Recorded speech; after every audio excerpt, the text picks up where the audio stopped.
नमस्कार, मैं हूं आपके साथ पूर्णिमा मिश्रा। हमारे खास प्रोग्राम क्या कहते हैं नरेंद्र मोदी में आज आपको सुनवाएंगे पीएम मोदी का वो ऐतिहासिक भाषण जो उन्होंने 5 मार्च 2024 को तेलंगाना के संगारेड्डी में दिया। अपने भाषण में प्रधानमंत्री ने कहा कि आज जब मोदी आपको और आपके परिवार को दी गई गारंटी को पूरा करने में लगा है, तो कांग्रेस और उसके साथी मोदी के परिवार को गाली देने पर उतर आए हैं। और ये गाली इसीलिए दे रहे हैं क्योंकि मैं इनके सैकड़ों हजारों करोड़ रुपए के घोटालों की पोल खोल रहा हूं। साथियों, हमने जम्मू कश्मीर से आर्टिकल 370 के अंत की बात कही थी। आर्टिकल 370 हटाने की बात कही थी। ये वादा बीजेपी ने पूरा किया कि नहीं किया? करके दिखाया कि नहीं दिखाया? और ये काम इतना बड़ा हुआ है कि आजकल आर्टिकल 370 फिल्में बन रही हैं और बहुत पॉपुलर हो रही है। पहली बार देश में इतिहास की इन विषयों में इस फिल्म के माध्यम से लोगों में रुचि दिखाई दे रही है, इंटरेस्ट दिखाई दे रहा है। साथियों, हमने कहा था कि हम सब मिलकर अयोध्या के भव्य मंदिर में भगवान राम का स्वागत करेंगे। स्वागत किया कि नहीं किया? शान से किया कि नहीं किया? गौरव से किया कि नहीं किया? हिंदुस्तान के हर व्यक्ति ने किया कि नहीं किया? पूरे भारत ने किया कि नहीं किया? दुनिया भर में भारतीयों ने किया कि नहीं किया? मोदी की गारंटी हुई कि नहीं हुई? मोदी ने आपसे कहा था कि भारत आर्थिक तरक्की का नया अध्याय लिखेगा। आज दुनिया की सबसे तेजी से विकास होने वाली, विश्व की सबसे तेज बढ़ती इकोनॉमी हमारा हिंदुस्तान है कि नहीं है? अब मैं आपको ये पूछूं, क्या मोदी की गारंटी पूरी हुई कि नहीं हुई? मोदी की गारंटी का मतलब पक्का है कि नहीं है? अब मैं आज आपको ये गारंटी दे रहा हूं, लिख लीजिए। आज मैं आपको एक गारंटी दे रहा हूं, अगले कुछ वर्षों में भारत को विश्व की तीसरी सबसे बड़ी इकोनॉमी बनाएंगे।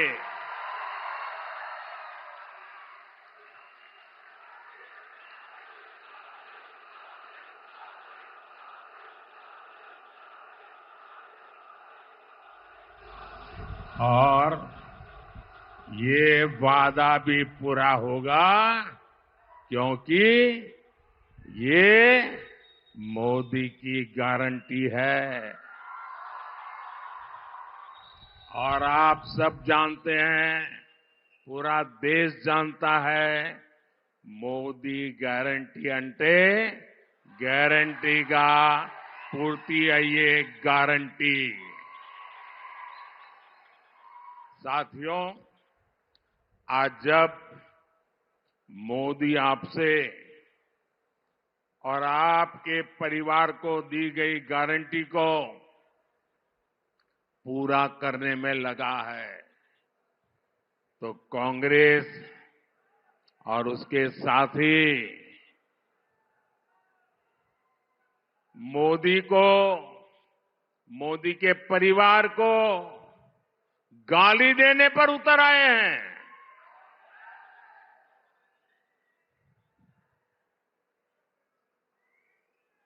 ये गाली क्यों दे रहे हैं पता है? ये मोदी उनको आंखों में चुभता क्यों है? इसका कारण है मैं इनके सैकड़ों हजारों करोड़ रुपयों के घोटालों की पोल खोल रहा हूं। मैं इन लोगों के परिवार के खिलाफ, परिवारवाद के खिलाफ मैं व्यक्तिगत आरोप किसी पे नहीं लगाया है। परिवारवाद के खिलाफ आवाज उठाता हूं। मैं सही करता हूं नहीं करता हूं? अभी किशन रेड्डी ने सबका बताया कौन किसका परिवार में क्या कर रहा है।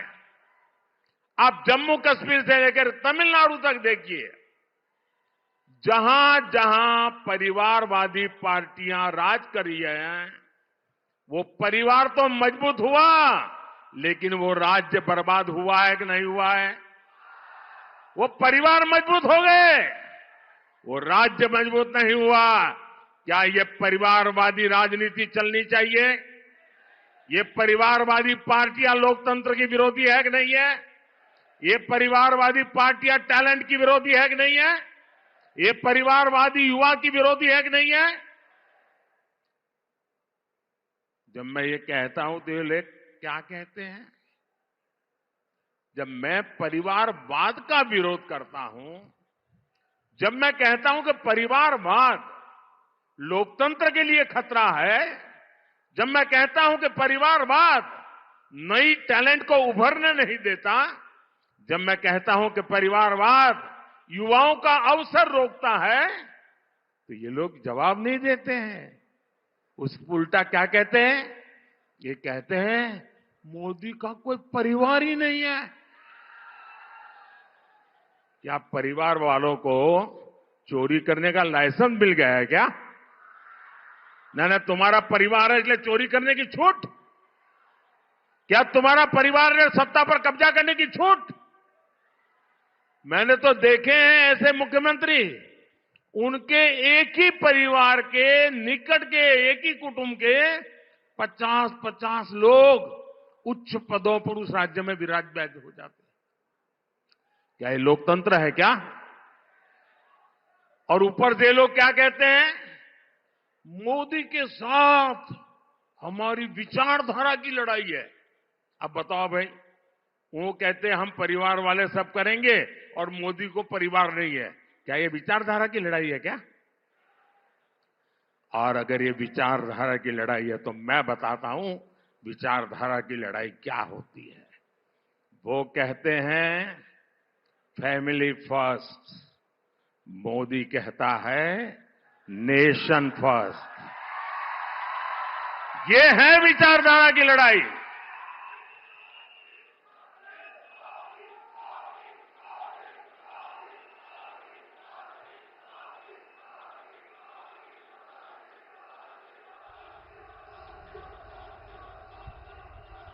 उनके लिए उनका परिवार ही सब कुछ है। मेरे लिए देश का हर परिवार सब कुछ है।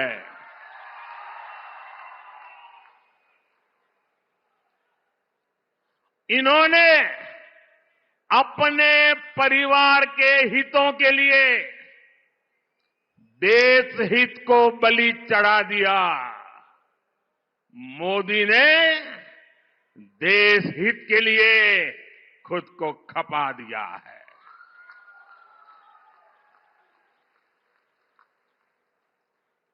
ये परिवारवादी इतने इनसिक्योर है, इतने इनसिक्योर है, इन्होंने देश के हजारों युवाओं को राजनीति में आगे बढ़ने ही नहीं दिया।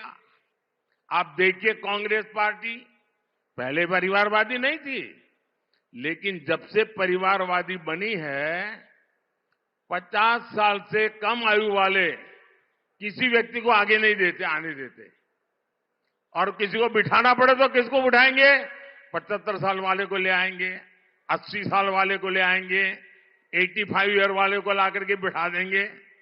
क्योंकि उनको डर लगता है कि 50-55 वाला आ गया और ओवरटेक कर गया तो परिवार का क्या होगा। मोदी लगातार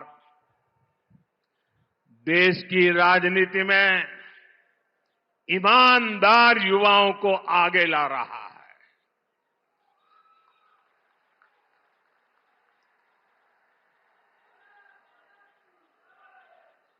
ये परिवारवादियों ने देश को लूटा, अपनी तिजोरियां भरी।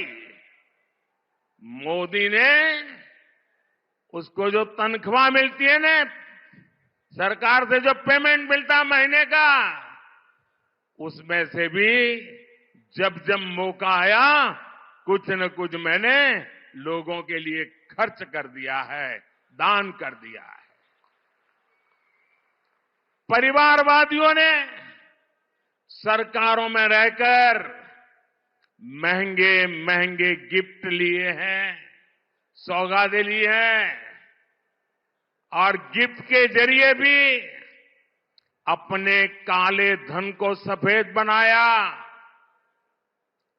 लेकिन मोदी ने आज तक जो गिफ्ट मिलती है वो सारी गिफ्ट तोशाखाना में जमा करा देता है, उसकी नीलामी होती है और जो पैसे आते हैं वो पैसे मां गंगा की सेवा में लगा देता है। आपको जान करके खुशी होगी, आप जिस मोदी के परिवारजन है ना, इस परिवार का सर कभी झुकने नहीं दूंगा मैं। आप मेरे परिवारजन हैं, आपका माथा कभी नीचे नहीं होने दूंगा। जब मैं गुजरात में था तो मुझे जो भेंट सौगात मिलती थी ना, उस समय भी मैं उसकी नीलामी करता था और उन पैसों को मैं गरीब की बेटियों की पढ़ाई के लिए लगा देता था। और आपको जान करके आनंद होगा, मेरे तेलंगाना के भाई बहन, हमारे मीडिया वालों के लिए ये जो मैं बोल रहा हूं वो खबरें नहीं होती हैं, क्योंकि अगर ये खबरें छप जाए तो बाकी लोगों को बहुत नीचा दिखाना पड़ेगा, इसलिए ऐसी खबरों को दबा दिया जाता है। आपको जानकर खुशी होगी, गुजरात में और दिल्ली में आकर मुझे जो भी लोग गिफ्ट देते हैं, यहां कोई शाल पहना देता है, कोई मूर्ति दे देता है, ये जो कुछ भी मुझे मिलता है ना, उसकी नीलामी की है, सत्कार्य के लिए की है। इसलिए लोगों ने भी बढ़ चढ़ करके नीलामी में हिस्सा लिया।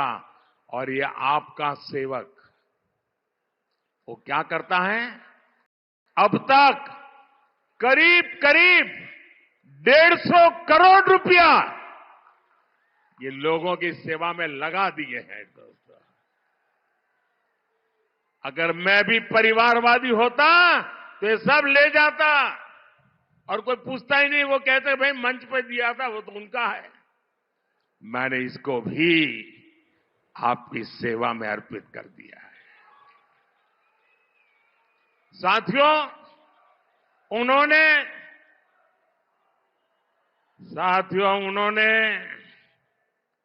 काला धन ठिकाने लगाने के लिए विदेशी बैंकों में अपने खाते खोले। मोदी है जिसने यहां करोड़ों गरीब भाई बहनों के जनधन खाते खुलवाए। ये फर्क है।